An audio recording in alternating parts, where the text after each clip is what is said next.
Jusqu'à 9 h, Good Morning Business. Et nous accueillons ce matin Franck Grimaud, directeur général de Valneva. Merci d'être en direct dans Good Morning Business ce matin. On est content de cette nouvelle qui est tombée hier. Ces résultats positifs pour votre candidat vaccin contre le Covid.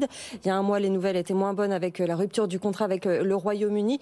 J'imagine que vous respirez. Et puis la bourse était très contente aussi hier. Oui, absolument, oui. Comme on l'a dit après l'annonce de l'arrêt de l'accord avec l'Angleterre, tout ce qui compte, ce sont les données. Et en l'occurrence, là, on a pu annoncer hier d'excellentes données à la fois en termes d'efficacité et de tolérance de notre vaccin, ce qui le positionne vraiment très très bien dans le portefeuille de vaccins disponibles. Et donc maintenant, on va aller vite sur l'enregistrement d'abord au Royaume-Uni, ensuite en Europe, et puis on espère que les contrats vont suivre. Alors, on va se parler très franchement, parce que votre vaccin, effectivement, il arrive un petit peu tard. Il y a déjà 2 gros acteurs qui sont sur les premières marches du podium, Pfizer, BioNTech, évidemment, et Moderna.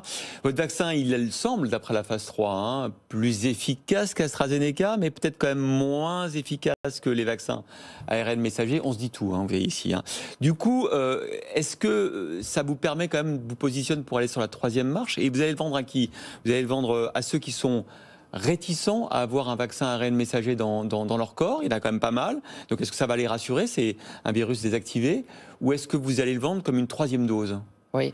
Alors déjà au niveau des résultats, le niveau d'anticorps neutralisants qu'on génère nous permet de penser qu'on est vraiment dans le top en termes d'efficacité. Et puis en ce qui concerne... Donc aussi bien que l'ARN messager ? Peut-être pas au niveau de 95, mais probablement en tous les cas à un très bon niveau.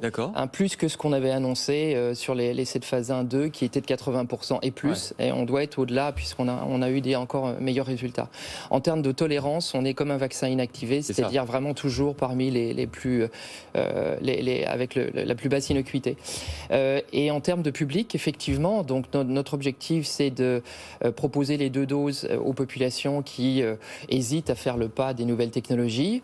Ensuite, il va y avoir les adolescents, puis les enfants, puis effectivement tous les boosters. Donc ça c'est pour les 3e doses. Voilà. Et est-ce qu'on pourra par exemple avoir été vacciné en ARN messager et derrière avoir une 3e dose de Valneva ? Absolument, c'est possible. Alors il faudra qu'on ait l'enregistrement, mais on va faire des essais cliniques également pour avoir une vaccination hétérologue. D'ailleurs, c'est possible que la vaccination hétérologue soit encore plus efficace que... Enfin, je ne sais pas, je ne suis pas médecin, je ne suis pas scientifique, je ne suis pas l'autorité de contrôle, mais j'ai vu certaines études où on disait qu'effectivement, le mélanger un peu les technologies pouvait augmenter le spectre de protection. C'est vrai ou on n'en sait rien ? Alors, sur certains essais cliniques, oui, c'est ce qui a été démontré.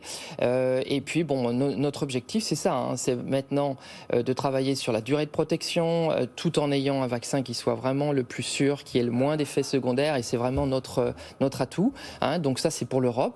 Et puis évidemment, on va essayer aussi de conclure des accords avec des pays dans le monde qui ont encore besoin de la primary vaccination. Alors, vos négociations avec l'Europe, elles en sont où là aujourd'hui ?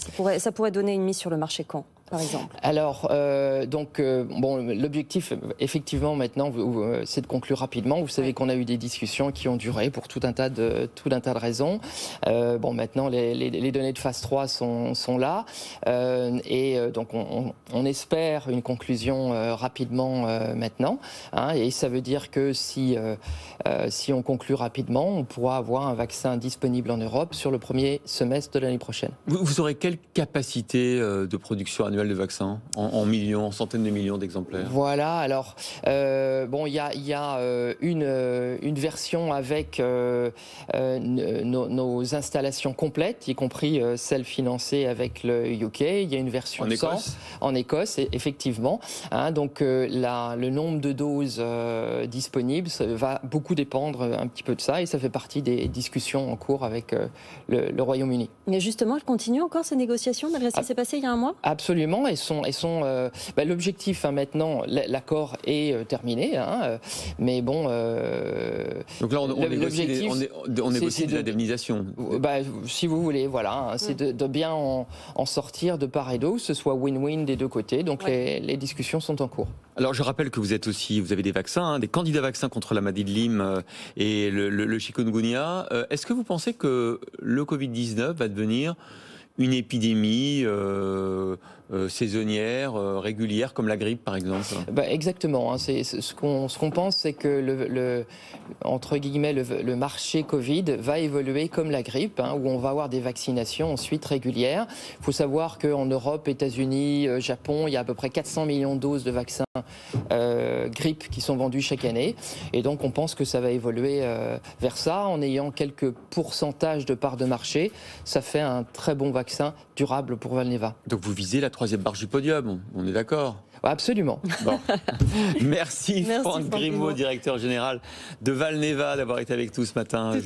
Au lendemain de quand même une hausse des marchés boursiers entre 35 et 40% pour votre action. J'imagine que vous êtes un peu soulagé quand même. Absolument. Allez, c'est l'édito. Jean-Marc Vittori est avec nous aujourd'hui.